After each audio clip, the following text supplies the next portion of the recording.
warahmatullahi wabarakatuh. Sampurasun, salam sehat untuk semua warga Jawa Barat dan Indonesia.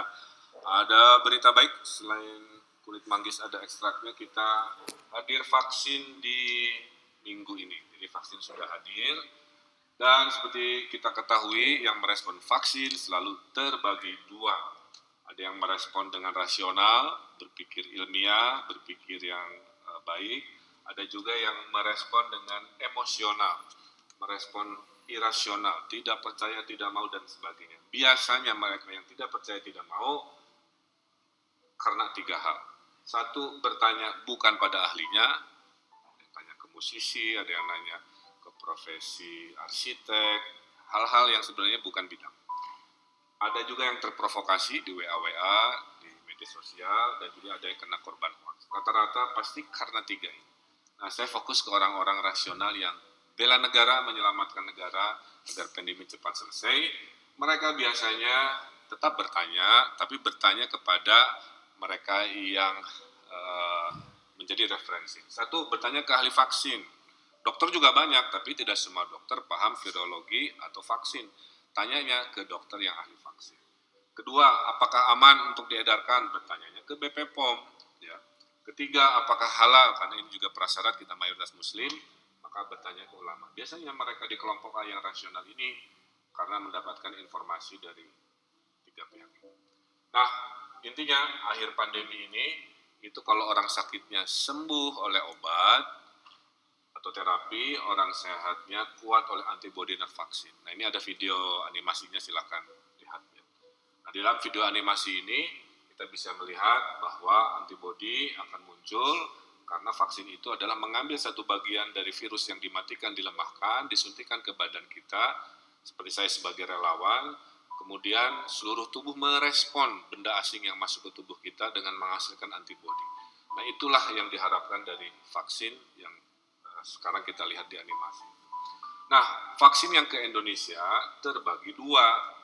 Ada vaksin Bio Farma, Sinovac yang saya jadi relawan, ya, dan saya sudah disuntik 2 kali. Ada vaksin yang beli jadi yang minggu ini akan diedarkan. Ada merek Pfizer, ada merek AstraZeneca, dan merek Sinovac sendiri. Nah, Sinovac ini sudah dites di Turki, sudah dites di Brazil, dan bersama Bio Farma dites di Indonesia. Hasilnya, kata WHO nih, ya, jika sudah di atas minimal 50% kemanjuran atau efikasi, itu sudah sangat baik, ya, menyelamatkan pandemi seperti waktu cacar dulu juga hal yang sama. Ternyata alhamdulillah yang di Indonesia kemanjurannya efikasinya 65,3 yang saya, kemudian yang di Brazil itu 78%, bahkan di Turki bisa sampai 91%. Nah, inilah yang dibeli oleh pemerintah pusat di tahap 1 yang dilaksanakan di Januari bulan ini. Nanti yang merek lain atau yang Bio Farma itu bisa tahap 2 atau tahap 3. Dan berita baiknya khusus yang di Indonesia, ternyata sekian waktu setelah disuntikan antibodi munculnya berlimpah, panen 99% antibodi. Ini keterangan dari Profesor Kusnandi sebagai tim ahli vaksin di Bio Farma. Alhamdulillah. Kemudian, nah sekarang besok lusa vaksin tahap 1 itu kan pertanyaannya hanya 2. Mana fatwa dari BP POM bahwa itu oke secara klinis? Sudah keluar tanggal 11 kemarin, emergency use authorization, ya, sudah keluar, berarti siap diedarkan, boleh disuntikan. Kedua, sudah ada fatwa dari MUI juga 11 Januari yang menyatakan halal. Jadi mereka-mereka yang masih ribut urusan halal halal sudah dari MUI. Ya. Nah, siapakah di tahap 1? Adalah mereka-mereka yang di depan. Ya. Pertama, banyak warga nanya, ya pimpinan dulu, pemimpin dulu, dites dulu. Ya udah, maka pimpinan negara termasuk presiden, kemudian pimpinan daerah akan menjadi teladan di awal, sehingga mereka, kita bersama-sama rakyat. Kedua, tenaga kesehatan, supaya mereka yang ngurusin pasien COVID badannya kuat, ya, tidak khawatir lagi oleh kebocoran-kebocoran. Dan ketiganya adalah profesi rawan COVID yang pelayanan publik, banyak ketemu orang dan sebagainya. Yang terpenting, vaksin itu hak atau kewajiban, boleh milih enggak? Jawabannya dalam situasi pandemi itu adalah kewajiban. Mungkin kalau tidak pandemi statusnya tidak darurat, itu adalah pilihan.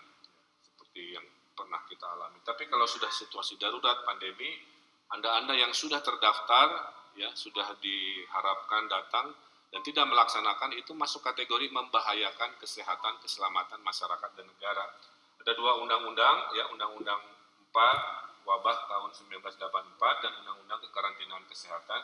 Dua-duanya menyimpulkan bahwa Anda yang menolak itu tanpa alasan yang jelas, Anda ini masuk kategori yang membahayakan kesehatan masyarakat, bisa ditahan, bisa didenda, ya. Makanya bervariasi, tapi intinya itu. Nah, harapannya Anda masuk golongan ini, rasional, ya, semuanya sudah saya jelaskan.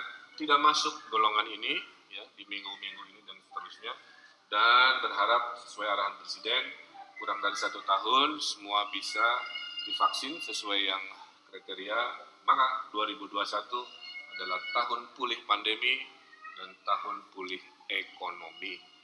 Dengan begitu kita bisa sekolah lagi, kita bisa belanja lagi, kita bisa berlibur lagi dengan lebih rileks, tapi tetap vaksin ini bukan 100% jaminan, kecuali ada ridho Allah Subhanahu wa Ta'ala, ya. Tetap 3M, menjaga jarak, memakai masker, mencuci tangan sebagai budaya baru adaptasi sampai betul-betul terbukti nanti kasus vaksin turun. Itu sedikit penjelasan tentang kenapa, siapa, bagaimana vaksinasi COVID-19 di Jawa Barat dan di seluruh Indonesia. Semoga memberikan penjelasan yang memberikan jawaban. Hatur nuhun, tetap semangat, jaga kesehatan, jaga diri, jaga keluarga, dan jaga negara kita. Assalamualaikum warahmatullahi wabarakatuh.